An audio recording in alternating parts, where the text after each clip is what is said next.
para você que nos ouve pela Rádio Defensoria, eu sou Adriana Paulino e nós estamos aqui para mais uma edição do Entrevistas DPE. E como sempre, trazendo muita informação, novidade para você que nos acompanha.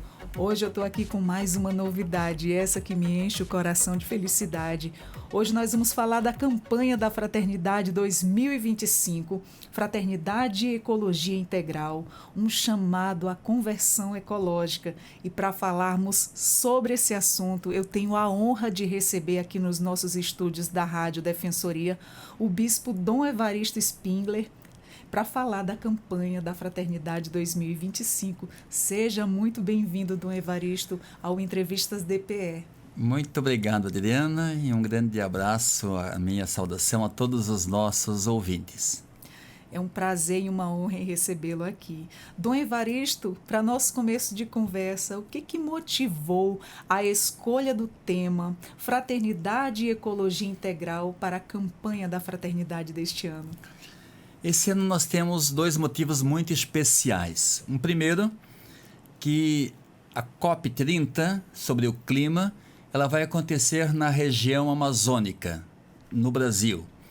E isso traz para nós uma preocupação, como é que nós estamos tratando o meio ambiente. Para nós, tudo que foi criado por Deus. Então nós tratamos esse tema a partir da nossa fé. Não a partir de uma ideologia, não a partir de uma visão política, mas o livro do Gênesis, é o primeiro livro da Bíblia, no início coloca que Deus criou todas as coisas, criou o universo, o céu e a terra, os animais, as plantas, e quando Deus tinha criado tudo, ele viu que tudo estava muito bom. Esse é o lema da campanha da fraternidade. A grande pergunta que fica no ar: Deus vê o mundo ainda dizendo tudo está muito bom?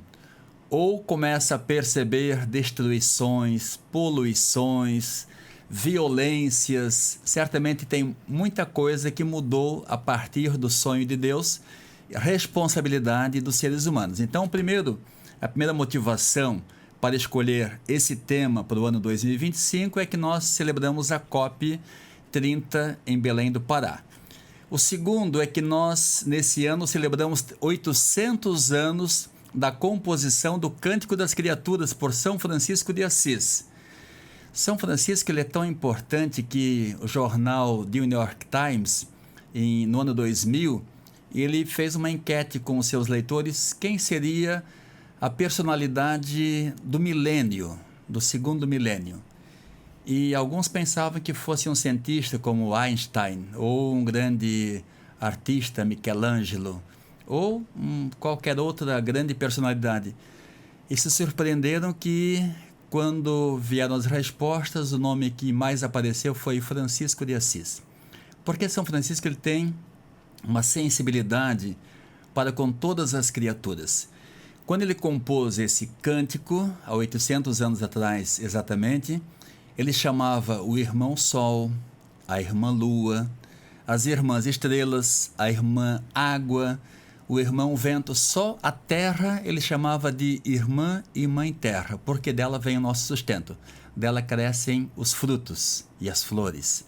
Então São Francisco distinguia e dizia: é necessário que nós amemos, respeitemos, cuidemos daquilo que Deus nos criou.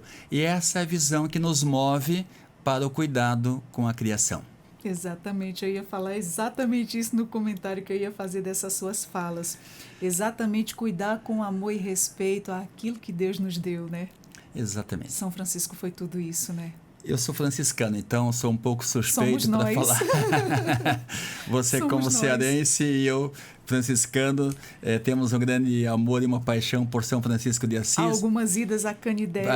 Que é uma experiência única ali, vivência de tantos milagres. É um sonho que eu não realizei até hoje, mas pretendo realizar em poucos anos. Espero que o senhor vá, porque Canindé vai ser uma experiência única e linda. Tenho certeza. Todas as vezes em que eu ia, sempre era especial. Apesar de já ter conhecido, sempre era único e especial aquela visita.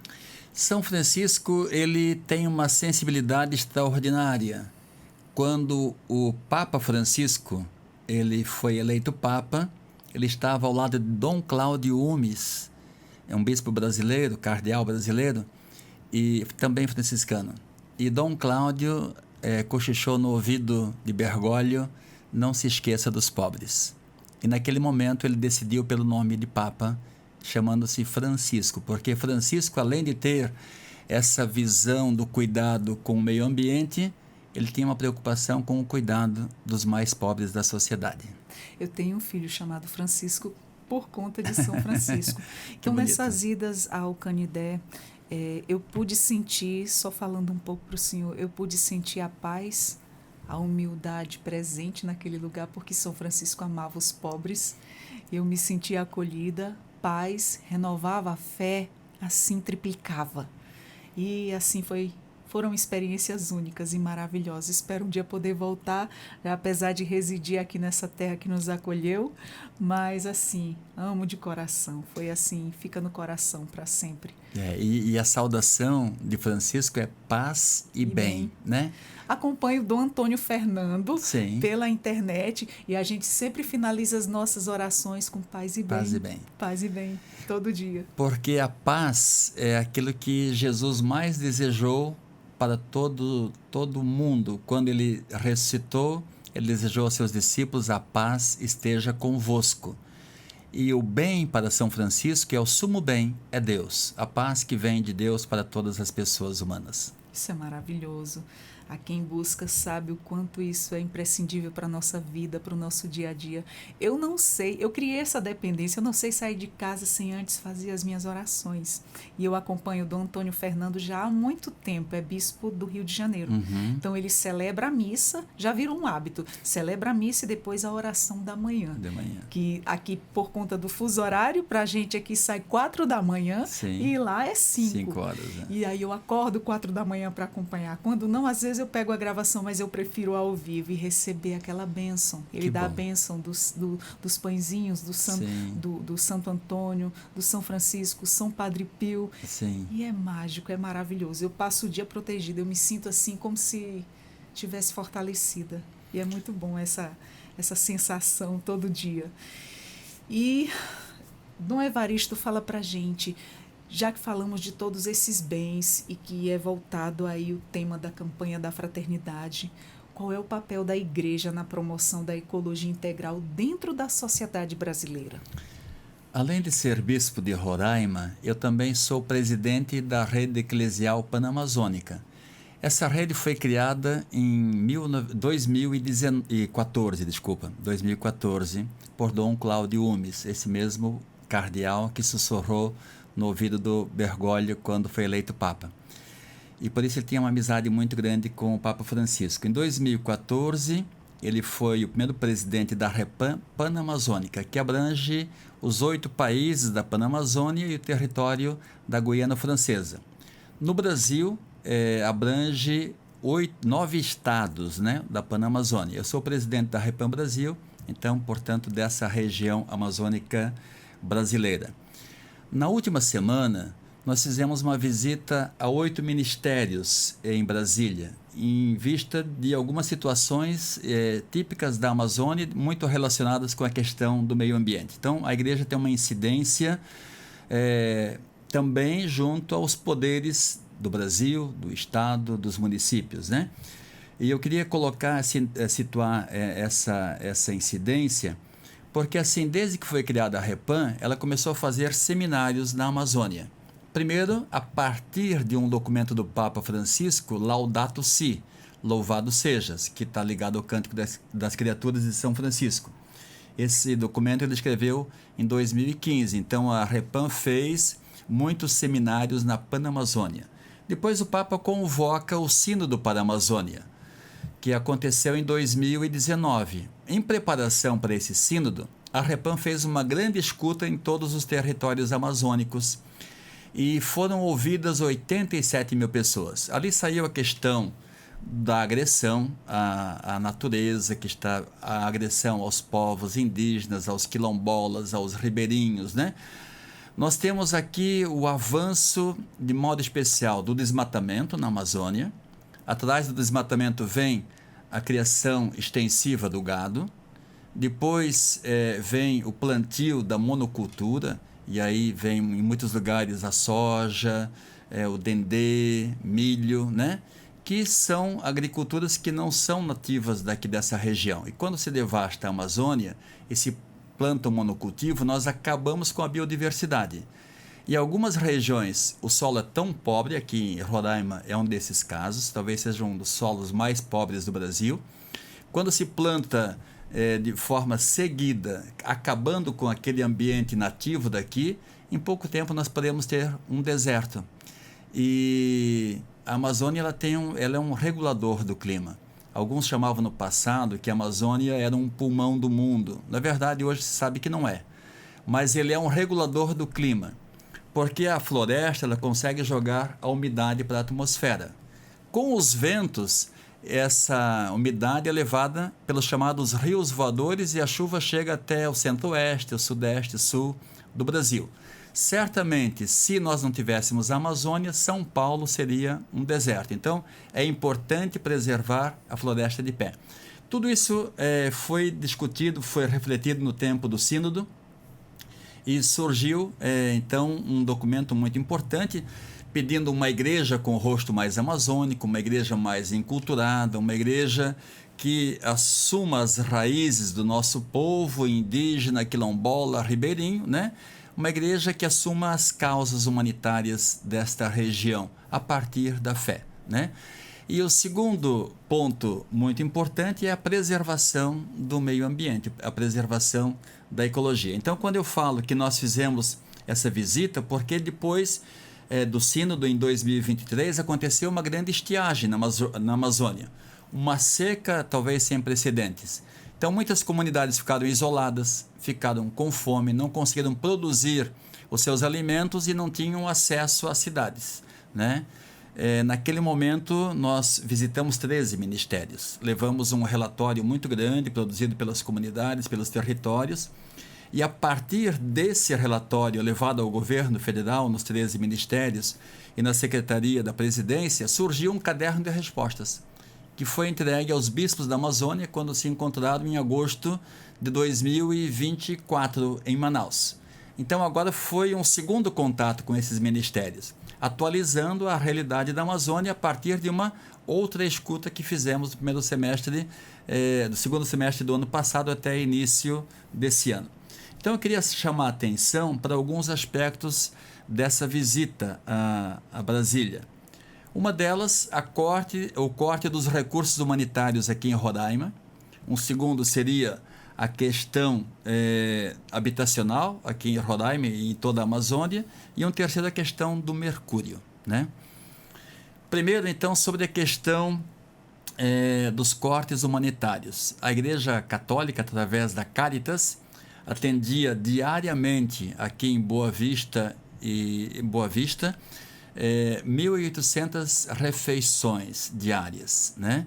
E atendíamos também com um projeto que tinha chuveiro, banheiros, lavanderia, e as pessoas podiam ter acesso, então, a esse saneamento que elas não tinham em outros lugares. E um mínimo de dignidade, né, Bispo? Dignidade, exatamente. Agora, quando foi cortado esses recursos e foi-se obrigado a Caritas a dispensar 70 funcionários, a gente via pelas calçadas pessoas defecando porque não tinha outro espaço, né? Então, muito triste a situação. Muito triste essa realidade, essa situação. Nós levamos essa realidade para o Ministério de Desenvolvimento Social e Combate à Fome, o ministro Hélito Dias, que ficou sensibilizado e pediu urgência numa atenção a essa situação específica aqui de Roraima, porque a cada dia ainda entram na média de 500 migrantes, né? Todo dia, né? Todo dia. A Operação Acolhida tem feito o seu trabalho de acolher, né? Mas de 1 milhão, mais ou menos, de migrantes que chegaram desde 2017, apenas 145 mil é que foram levados pela Operação Interiorização. Os outros ou ficam por aqui ou fazem um caminho próprio, que aí também tem um problema, um perigo muito grande, que é a questão daqueles que vão descendo aqui para o sul do estado em busca de chegar em Manaus. Muitos acabam se empregando em serrarias, em fazendas, em carvoarias, e num trabalho degradante, sem um salário digno, às vezes só em troca da alimentação, de uma sobrevivência, sobrevivência, de uma habitação, de um espaço muito indigno para a moradia, né? E é um trabalho similar ao escravo, e isso nós temos uma realidade que se reproduz. E eu até, uma vez conversando com um juiz trabalhista daqui, disse que em 6 meses ele recebeu apenas uma denúncia de trabalho escravo em Roraima. No entanto, a gente percebe no estado de Minas Gerais um número sempre grande de trabalho escravo. E eu perguntei até lá em Brasília, em alguns ministérios, por que Minas Gerais apresenta um número tão grande, Pará, que é um território que sabemos tem muito trabalho escravo, os números são pequenos, aqui em Roraima os números são pequenos, porque nesses estados aqui da Amazônia quase não tem fiscalização, né? Toda essa parte de fiscalização, de combate ao trabalho escravo, está tudo sucateado. Até hoje ainda começou a ser sucateado a partir de 2018, 2019, mas ainda não se conseguiu repor o número de funcionários conforme o previsto. A mesma coisa se dá com o IBAMA, né? O número de funcionários, ele hoje é menor, apesar de o presidente do IBAMA ter colocado, que fez agora recentemente um novo edital para a contratação de pessoas, e contratou um pouco mais de 500, mas no mesmo período mais de 500 se aposentaram. Então, assim, a gente tem um número muito reduzido, e por isso eu percebo, quando vou ao sul do estado, que muitos caminhões passam com tora, madeira ainda cortada, sem ser serrada. Outros caminhões já levam containers com madeira serrada e saindo daqui. Então, ainda existe uma grande devastação aqui na Amazônia. Mas voltando um pouco a essa questão aqui da fome aqui em Roraima, de modo especial nesses cortes humanitários, então é preciso ter uma ação imediata. Isso nós deixamos muito claro no Ministério do Desenvolvimento Social e Combate à Fome. E toda a problemática é onde as demandas aumentam e o trabalho diminui. O trabalho diminui. A assistência a quem tanto precisa fica ali sem assistência. Exatamente. E um outro ponto assim que nós levamos ao Ministério das Cidades foi a questão da habitação. Nós vemos aqui em Boa Vista, já tem um levantamento de 20 agrupamentos que são verdadeiras favelas. A minha preocupação, Dom Evaristo, o inverno está chegando. Está chegando, a chuva. E aquelas crianças, a chuva, crianças. Os trovões, criança tem medo. E para onde eles vão? E Pacaraima é mais frio do que aqui, tem 17 assentamentos desses, né? Mais complicado, e às vezes esses assentamentos não são nem propriedade da pessoa que mora, às vezes são alugados. Eu vi lá em Pacaraima um casebre feito de plástico e um pouco de lata pregados, alugado por R$400 ou R$500, né? Nossa. Assim está a situação. Então, assim, existe um déficit habitacional muito grande em nosso estado, e talvez a resposta que está sendo dada a isso não responda, porque é muito pequena, né? Quando eu cheguei aqui a Boa Vista, eu me impressionei com essa cidade. Sendo na Amazônia, uma cidade muito bem cuidada, planejada, com canteiros, com flores, né?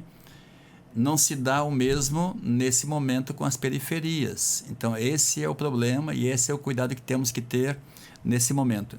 No Ministério das Cidades, o ministro nos passou que existem aprovadas para Roraima 1.528 casas populares, né?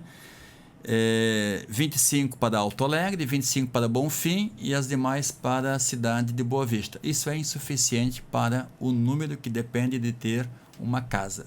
Ou nós tomamos uma providência séria, eu falo aqui o poder público toma essa providência, porque quem pode pedir ao Ministério a construção de mais casas ou é o governador ou são os prefeitos das cidades. Então, se não houver essa providência, nós em pouco tempo podemos favelizar as nossas cidades de Roraima. São os nossos representantes, né, que tem que tomar essa iniciativa. Porque exatamente. Cada vez mais a demanda aumenta, as necessidades, as dificuldades. A gente que mora aqui em Roraima está presenciando tudo isso. E às vezes outras pessoas de outros estados, até mesmo de outros países, não entendem né? A gente é muito julgado, Dom Evaristo, pela questão de dizer, ninguém gosta de venezuelano. Não é isso. É porque tudo ficou não só difícil para eles, principalmente, para a gente também, a nossa fila no SUS, em relação a várias outras coisas. Né? Por quê? Porque é um estado pequeno e tem comportado e tem abrigado muita gente pela extrema necessidade, né? Que o país deles não está numa situação fácil e não é uma situação que vai se reverter assim da noite para o dia. Isso vai levar muitos anos. Essa é a preocupação, porque assim, a Venezuela não tem um projeto de uma mudança em curto prazo. Não se vê esperança. Não se vê esperança. A gente percebe isso também nos próprios venezuelanos, né? Então, o Brasil é um caminho que tem feito essa acolhida através da ONU, da porta de entrada, né? Claro que houve outros países, como a Colômbia, que recebeu mais do que o Brasil, mesmo a Espanha. Então, o Brasil me parece que é o terceiro ou quarto país em recebimento de venezuelanos, né? Muitos desses que entraram também já foram para outros países. Mas, digamos, aqui o Brasil, fazendo um comparativo de quem chega ao Brasil e quem sai, os brasileiros que saem daqui, nós temos um número maior de brasileiros que deixam o Brasil para ir viver em outros países do que pessoas que chegam aqui. Então, assim, como a gente quer que também recebam os nossos brasileiros em outro país, também vamos dar o melhor que a gente pode para aqueles que chegam aqui. A gente ouve também muitos relatos, né, do brasileiro que chega fora, em outro país, sim. Que não é muito bem recebido. Exatamente. Aí sente na pele como é que é, né? A situação de quem vem de lá, ainda em extrema... O brasileiro, ele vai atrás de melhorias, não vai assim em extrema vulnerabilidade, não, né? São poucos, né? Sim. E assim mesmo... Mas vai atrás de um emprego melhor, ou de conseguir juntar um dinheiro para depois voltar para o Brasil, né? Exatamente. Mas se eu pudesse falar de um outro assunto assim ligado ao meio ambiente... Tá, muito obrigado, Adriana. O espaço é todo seu. Sim. Seria a questão do mercúrio que está contaminando a nossa Amazônia, né? Outra questão que nos preocupou muito. Eu participei na Câmara dos Vereadores de um encontro promovido pela WWF, e ela, o tema desse encontro foi, de fato, a contaminação pelo mercúrio na Amazônia. Eu saí muito perplexo desse encontro, e eles lá entregaram um material que explica exatamente como se dá a contaminação do mercúrio a partir do garimpo ilegal, né? Então, eu queria até alertar aqueles que nos ouvem, porque o mercúrio ele é usado amplamente no garimpo. Eu tenho fontes seguras que me dizem que esse mercúrio ele entra contrabandeado da China, vem para Georgetown, na capital da Guiana, vem para Lethem, aqui na fronteira com Roraima, entra por Bonfim e dali se espalha por Roraima, né?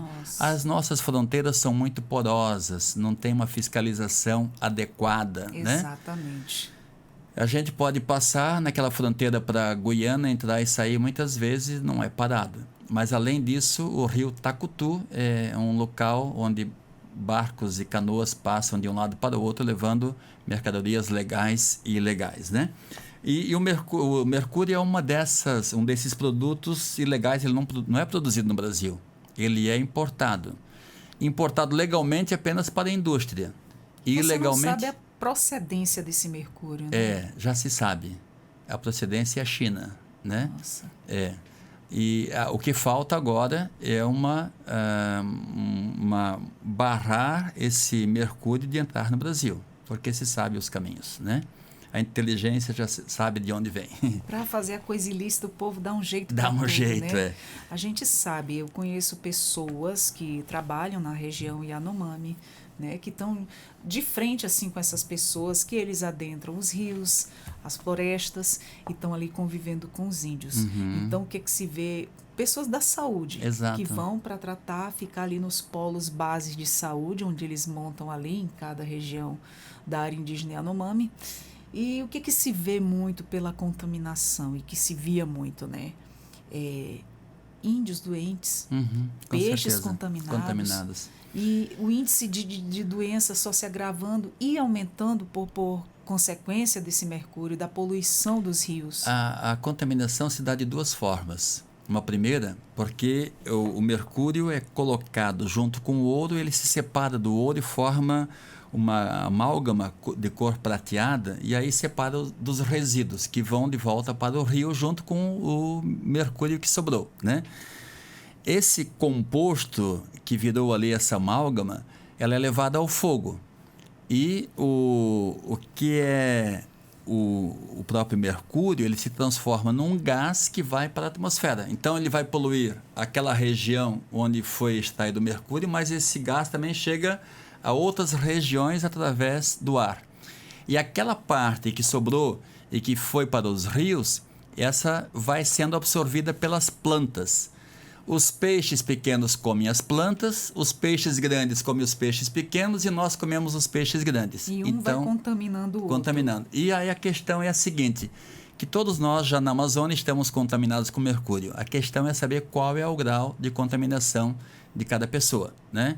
E as consequências disso, se uma criança vive exposta ao mercúrio, ela vai ter um déficit cognitivo. Às vezes não aprende mais direito na escola e não se sabe por quê, né? Consequência do mercúrio. Um segundo problema são os problemas motores, quer dizer, pessoas que já perdem a força de andar. Então, talvez no futuro nós possamos ter ribeirinhos, ter indígenas, quilombolas, que vão estar andando de cadeira de rodas no meio da floresta. Nossa, é bem complicado, Dom Evaristo. Inclusive, eu já li uma matéria em relação à mulher grávida, se ela tivesse o contato com o mercúrio. O que aconteceria com aquela criança que está lá dentro do ventre dela? Já contamina também o feto. Já vinha a criança toda cheia de deficiências. E a mãe contamina também pelo leite. Se a mãe está contaminada, ela vai transmitindo através do leite materno. E é uma série de agravantes preocupantes para toda a população. É muito sério isso. Então, esse tema da campanha da fraternidade, ele quer abordar tudo isso. Quer dizer, qual é a nossa relação com as coisas que Deus criou, né? Porque muitos veem tudo apenas como um lugar para explorar e dar mais lucro, mais dinheiro, né? Tudo é visto como lucro. E aí, eu dizia já, a madeira ser tirada, cortada para ser vendida, a criação do gado, a criação, a produção extensiva da monocultura. Então, sempre em vista do lucro, não se pensa no prejuízo do futuro e do presente. Quer dizer assim, o mundo não foi feito apenas para nós. Como é que nós vamos deixar o mundo? O mundo vai continuar, mas vai ter ainda possibilidade de vida nesse mundo? Essa é a questão que se coloca, né? Exatamente. Então, preservar. A exploração que se faz hoje para que haja o consumo como temos hoje nos Estados Unidos, nós precisaríamos ter 3 planetas Terra, né? Nós não temos 3, só temos um. Então é necessário usar tudo com responsabilidade, quer dizer, o desenvolvimento não pode ser a causa de destruição e de morte das pessoas e dos animais, dos peixes, dos rios, da contaminação, né? Nós já temos hoje uma ilha de plástico no Oceano Índico, que é a maior ilha do mundo, porque as correntes marinhas vão juntando o lixo, o plástico, e já temos hoje uma ilha formada maior do que qualquer outra ilha. Então, assim, o que acontece com isso? Depois ali não vai haver mais vida, não vai mais ter plantas, não vai ter mais possibilidade. Essa é a questão que se coloca nessa campanha da fraternidade.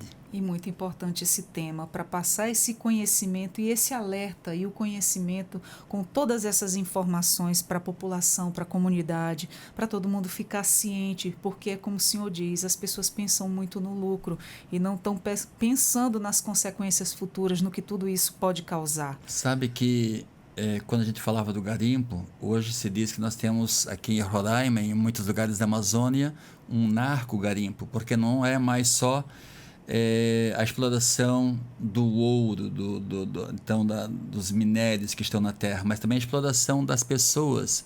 E aí existe a exploração sexual de mulheres indígenas ou mulheres que são levadas para o garimpo aparentemente como cozinheiras, né? Mas esse é um código para dizer ali vai ter exploração sexual. Então, assim, tudo isso em função do lucro de algumas pessoas. Também, muitas vezes, não são aqueles que estão lá extraindo o ouro, não são os garimpeiros lá que são pobres, mas aqueles que financiam, que compram os aviões, que compram as balsas, que compram as dragas. Ali é a pessoa que vai ficar com o lucro de tudo isso. E pessoas que se corrompem, né? Exatamente. E não estão agindo de forma correta com os seus. É muito triste de ver essa situação e eu espero que um dia a comunidade, a população, os nossos governantes, os nossos representantes abram os olhos para levar esse conhecimento, essas falas, e que as pessoas se conscientizem para não pensar só no lucro e que venham a pensar aí nos danos futuros que tudo isso está causando e que se isso não parar, isso vai só piorar. Mas, Adriana, a gente fala tudo isso porque ainda crê no ser humano. Crê que o ser humano possa ser melhor. Nós estamos celebrando um jubileu da esperança, né? E a nossa fé diz assim, o ser humano é bom, ele se corrompeu, ele pode ser mau, mas nós temos que fazer vencer um projeto que gere vida, não um projeto de economia que gere morte, contaminação, poluição, destruição, né? Se a gente traz essa campanha da fraternidade é para que mais pessoas se conscientizem e acreditem no projeto de Deus, que é o projeto da vida. Muito lindo. E eu queria voltar a te fazer uma pergunta em relação a São Francisco de Assis. Como é que o Cântico das Criaturas de São Francisco de Assis continua atual e inspirador para os cristãos em 2025? São Francisco nunca deixa de ser atual, porque é o protótipo do ser humano que todos queremos ser. Então ele foi atual no seu tempo, quer dizer, talvez no seu tempo até já foi uma pessoa muito mais avançada do que as outras, né? Ele é atual em nossos dias e será atual no futuro, porque ele mexe nas relações que não são mais relações de poder. Quando ele criou uma ordem de irmãos, ele chamou de Ordem dos Frades Menores, aqueles que servem os outros, que servem os mais pobres. Quando ele deixa a casa do seu pai, vendeu todos os bens do pai, as roupas. O pai dele era um comerciante que ia para a França buscar tecidos para vender em Assis. Ele gostava tanto da França que chamou seu filho de Francisco, né? E quando o pai voltou, certa vez, viu que Francisco tinha distribuído todos os seus bens, todas aquelas roupas finas que comprava na França. Era desprendido de bens materiais. O pai ficou muito furioso e levou à presença do bispo e disse: castigue esse meu filho porque ele não pode mais continuar fazendo o que ele fez. E nesse momento, São Francisco tirou toda a sua roupa, jogou aos pés do pai dele e disse: de hoje em diante, meu pai não será mais Pedro Bernardone, que era o pai dele, mas será o pai que está nos céus. E a partir desse momento ele foi viver com os leprosos. E ele disse que quando chegou no meio dos leprosos, aquilo que era amargo se tornou doce. No momento em que ele conseguiu abraçar os leprosos, o leproso como um irmão. Naquele momento tudo se transformou na sua vida. E então, se Francisco de Assis foi capaz de viver entre os mais marginalizados e quis levantar a eles, dar a eles uma dignidade, ele se torna tão atual porque é Deus clamando por ele, dizendo: nós temos que fazer alguma coisa para que haja mais dignidade, mais paz e mais respeito a cada ser humano e a todos os animais, às florestas, aos rios, ao vento, a tudo. Tudo é irmão, tudo é irmã.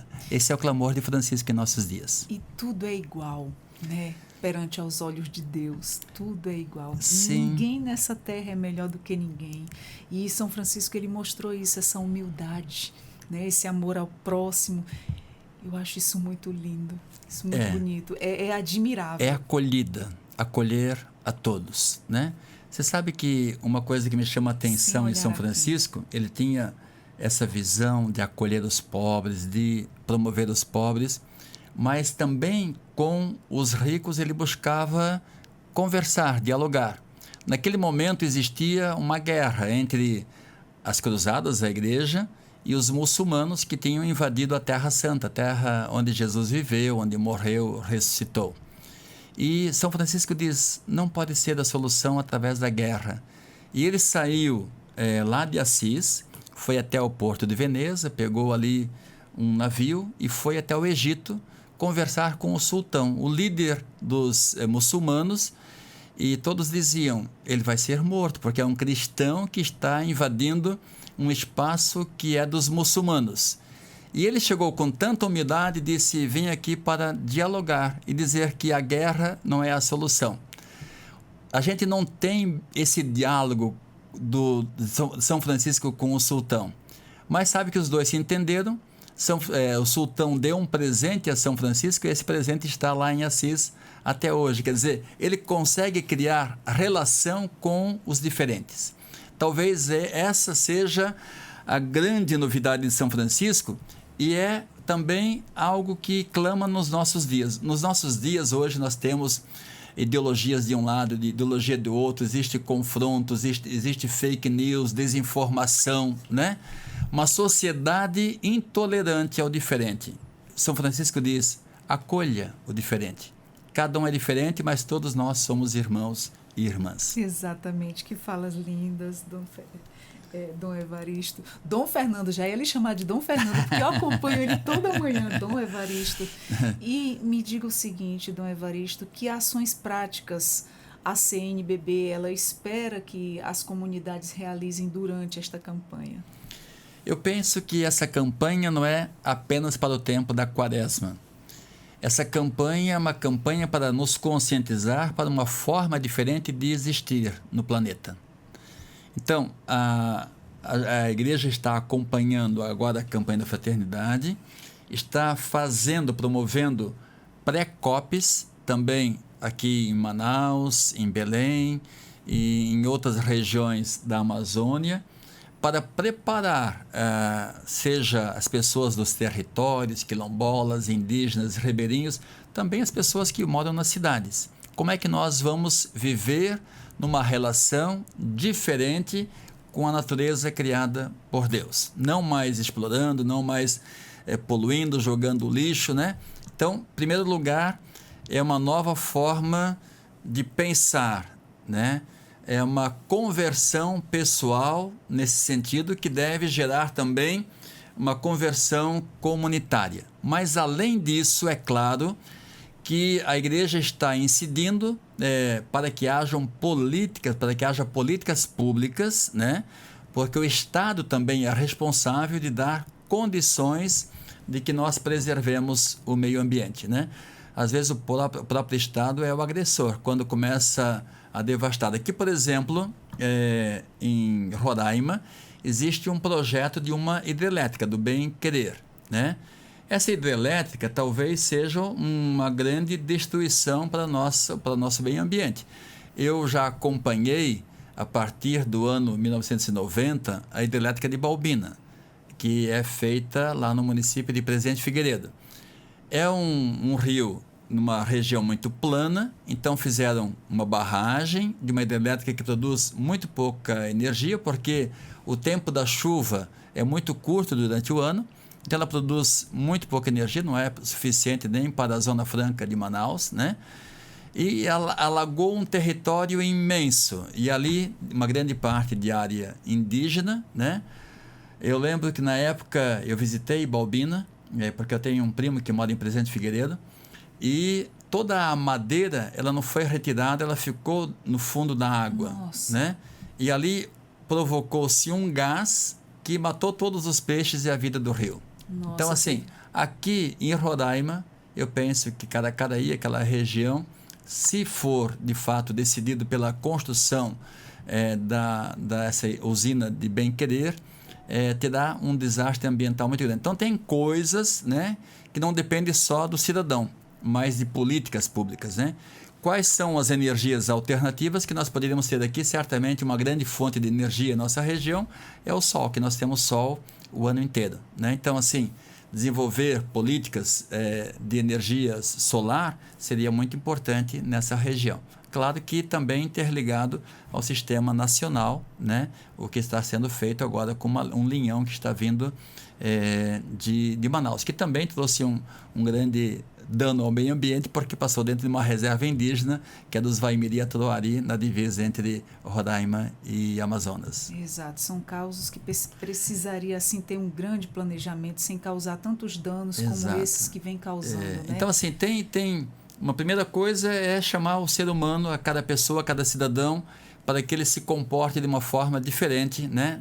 Tenha uma nova forma de consumo, tudo aquilo que é produzido sempre mais a partir da agricultura familiar, não da agricultura cheia de veneno, como nós estamos consumindo, que também traz um grande dano à saúde da população, né?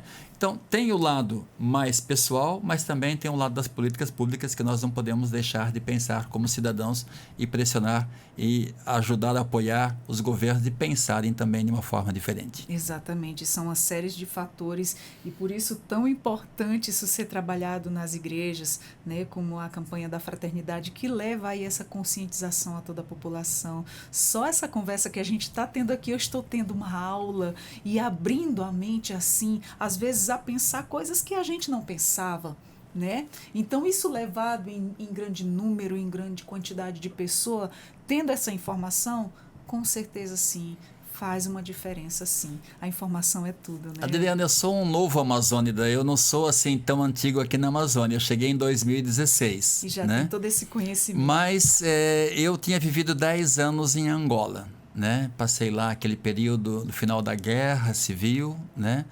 Depois da reconstrução, estava numa missão no interior, 450 quilômetros da capital.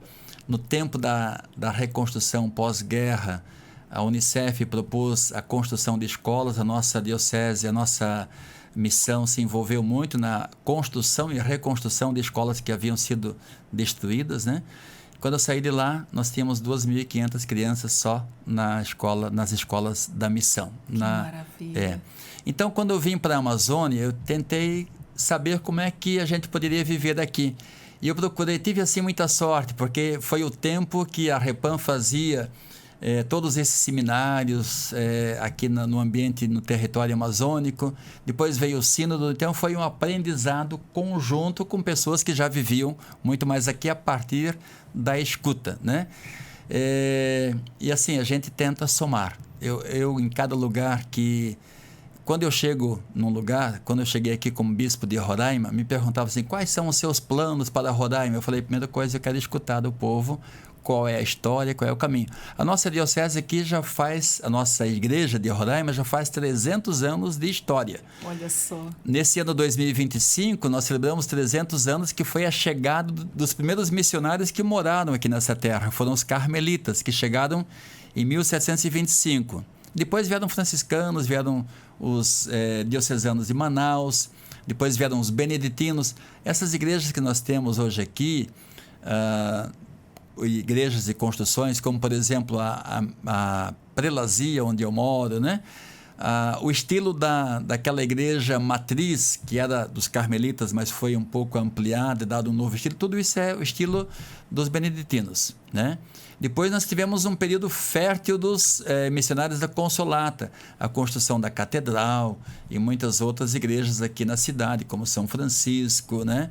A Consolata, né? Então, nossa diocese que tem uma história bonita que estamos celebrando esse ano dos 300 anos de evangelização. Que lindo! E o senhor abraça mesmo essas causas e está hoje muito mais ciente do que quem mora aqui. É um sinal de que nós estamos bem representados, a nossa diocese está muito bem representada, que o senhor tem mesmo ciência do que se passa aqui, né? Abraça de verdade a causa com o coração. Quando a gente chega tem que entender, né? Exato. Tem que estar aberto. E assim, eu tenho uma grande alegria que no dia 26 desse mês de abril, nós vamos celebrar o Jubileu dos Povos Indígenas. Esse ano a gente está celebrando o Jubileu dos 300 anos de evangelização e o Jubileu convocado pelo Papa Francisco, o Jubileu da Esperança. Então, é um duplo jubileu para a nossa diocese. E no dia 26 vamos celebrar o Jubileu dos Povos Indígenas, no Surumu, uma missão que foi destruída, que foi queimada, porque a igreja se envolveu muito no processo de aliança com os povos indígenas, pela demarcação dos territórios, né? E aquela missão foi queimada, né? E naquele local nós vamos fazer uma grande celebração dia 26 e ali vai ser ordenado diácono, um seminarista macuxi. Então, Que uma história gente. viva que está acontecendo Que maravilha. aqui em nossa diocese. Então, tudo isso é coisa motivo de boa. alegria, motivo de ação de graças a Deus. Que maravilha. Dom Evaristo, e que desafios a igreja enfrenta ao tratar aí de temas ambientais em contextos urbanos e também periféricos? Sim, a primeira coisa que muitos não entendem é por que a igreja trata de temas sociais, né? A resposta é o próprio Deus, que ele se funde com o ser humano, caminha com ele e quer que nós façamos de fato essa aliança para preservar aquilo que Deus criou. Mas, em segundo lugar, quando nós lemos Jesus falando no capítulo 25 de São Mateus, eu tive fome e me destes de comer, tive sede e me destes de beber, fui peregrino e me acolhestes, estive doente e foste me visitar, ou preso e fostes lá me visitar. Então, assim, a igreja se envolve por questões sociais num transbordamento da fé. Não é por uma questão ideológica, não é por uma questão política, como uma exigência do Evangelho. Então, assim, é claro que nós percebemos grandes desafios. O desafio talvez maior que nós estamos enfrentando nesse momento é como apoiar bem os migrantes. Tem muitos missionários e missionárias que estão envolvidos diretamente no trabalho de acolhida aos migrantes, de apoio aos migrantes, de fazer a pré-documentação dos migrantes, de ajudá-los a encaminhar a Polícia Federal para que tenham a sua documentação. Então, é um desafio que nós não abrimos mão nesse momento e estamos buscando todas as formas de apoiar. Um segundo desafio é a questão dos povos indígenas. Aqui no nosso estado nós temos 12 etnias. Mas a maior é a Yanomami, são mais de 30 mil habitantes lá no território Yanomami, né? E também na Raposa Serra do Sol, onde nós temos 4 missões, na terra Yanomami temos uma missão, que é a missão Catrimani. Não é uma missão de evangelização explícita de Jesus Cristo, de catequese, de celebração, mas é uma missão de diálogo interreligioso, de compartilhar a esperança com aquele povo. Nos territórios da Raposa Serra do Sol temos 4 missões, lá tem mais de 150 comunidades católicas, né? Temos a Serra da Lua, temos depois outras missões que estão no Amajari e também Pacaraima e Alto Alegre, missões indígenas, e que estão demarcadas em ilhas, não em território integral, né? Então, são alianças que a Diocese fez com os povos originários daqui, que nós temos como compromisso que não passa. Mas, certamente, novos compromissos, novos desafios se abrem. O Baixo Rio Branco é uma região muito difícil de chegar, entre Caracaraí e Rorainópolis, né? Eu já visitei ano passado aquela região, nós temos lá muitas comunidades, existem também muita exploração com a pesca esportiva, turismo, mas muita exploração daquele povo, né? Um povo que quase não tem políticas públicas. E claro que um outro apelo hoje é o apelo urbano. A nossa cidade de Boa Vista, ela foi a segunda capital que mais cresceu entre o censo 2010 para o censo 2022. Cresceu 43%. Só perdeu para Palmas, em Tocantins, que cresceu 46%. Então, essa cidade que cresce agora de uma forma quase desordenada, também como é que a igreja se faz presente e é um rosto acolhedor, um rosto misericordioso de Deus, consegue alcançar todas essas regiões. São desafios que se colocam diante de nós. Exatamente. Dom Evaristo, e qual é a importância de envolver aí os jovens, né, nessa proposta de ecologia integral? Eu penso que os jovens e as crianças, porque assim, as novas gerações onde tudo começa, talvez estejam abertas. Eu lembro que quando eu era pequeno, lá em Santa Catarina, começou-se um trabalho de conscientização sobre o lixo, de não jogar lixo na rua, né? E as cidades lá, de um modo geral, eram sempre limpas porque havia uma conscientização na escola, né? E eu lembro de casos que um pai jogava uma latinha para fora do carro, o filho fazia o pai parar o carro e juntar aquela latinha porque não era o lugar adequado. Então, assim, envolver os jovens e envolver as crianças pode fazer crescer novas gerações com uma nova mentalidade. É claro que também contamos sempre com os adultos, porque esse chamado de Deus não é para alguns, mas é um chamado para todos. Muito bem. E de que forma a rede eclesial, né, Pan-Amazônica, o REPAM, contribui aí para essa reflexão e ação da igreja?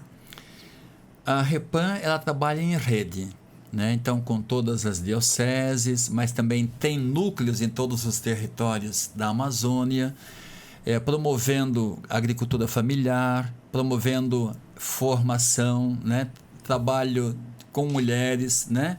E a REPAM promoveu, agora produziu, um pequeno livro que está sendo até usado em algumas escolas, chamado O ABC das COPs. Esse aqui foi impresso, mas também está no site da REPAM, que pode ser acessado, que ajuda as pessoas a poderem entender qual é o grande problema do momento presente, quando os presidentes em 2015 decidiram que fariam um esforço grande para que a temperatura não aumentasse mais do que 1,5 graus, a partir como referência o tempo em que começou a industrialização no mundo, né?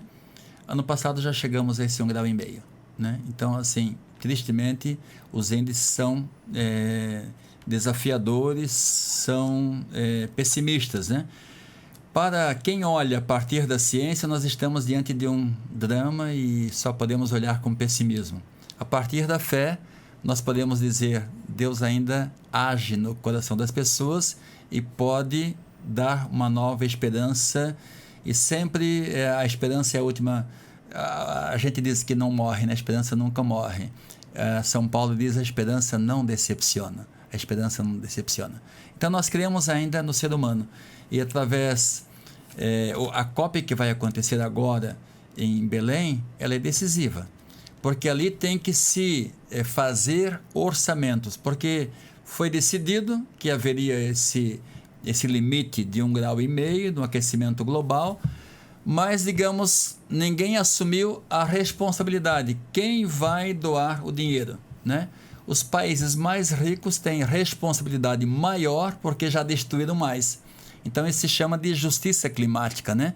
A gente pensa, né, que a COP agora de Belém, em novembro deste ano, ela é uma encruzilhada na história da humanidade. Ou nós assumimos a defesa do planeta e agora temos uma posição muito diferente a partir dos Estados Unidos, que talvez não seja favorável a esse entendimento, mas então os outros países teriam que fazer uma grande união, União Europeia, América Latina, a Ásia, a África, tentando buscar caminhos de solução. Muito bem. E, Dom Evaristo, qual é a mensagem final que o senhor deixaria aos fiéis que participarão aí da campanha da Fraternidade 2025? Que Deus está conosco. O nosso Deus é o Deus da esperança. Nesse ano nós celebramos o jubileu da esperança, né? E se nós temos essa esperança, temos a condição de abrir o nosso coração, abrir a nossa vida, começar um novo tempo. Se cada um começa, se nós também começarmos a consumir com mais responsabilidade, produzir com mais responsabilidade e começar a abrir para a acolhida do diferente, já vamos estar num caminho abençoado por Deus. Amém. E ter mais consciência, né, de que todo ato mal impensado pode gerar futuramente, né? Com certeza. A gente tem que ter a consciência que as nossas decisões, aquilo que nós tomamos agora como decisão, tem consequências para o futuro. Dom Evaristo, eu quero agradecer o senhor ter aceito o nosso convite e dizer que o Entrevistas DPE está sempre de portas abertas e foi uma honra lhe receber aqui. Agradeço muito, Adriana, e um bom trabalho para você. Que Deus sempre te ilumine e sempre nos dê muita força para a esperança. Amém. Fico aqui muito feliz e honrada, grata por ter recebido o senhor aqui com a gente. Nós conversamos com o bispo Evaristo Spengler sobre a campanha da Fraternidade 2025. Nossa, foi uma conversa ampla de muito conhecimento e informação passada por esta pessoa incrível que está aqui na minha frente. Eu fico aqui muito grata. Quero dizer que o senhor está convidado a voltar sempre que quiser. Podemos marcar para julho, quando a nossa diocese estará comemorando os 300 anos de evangelização, para falar dessa história da diocese de Roraima. Deve, sim. E eu vou me despedir com a nossa saudação de São Francisco de Assis. Paz e bem a você e paz e bem a todos os nossos ouvintes. Paz e bem, eu me senti tão em casa ouvindo isso. Muito obrigado, Dom Evaristo. Foi um muito prazer. Obrigado, um grande abraço.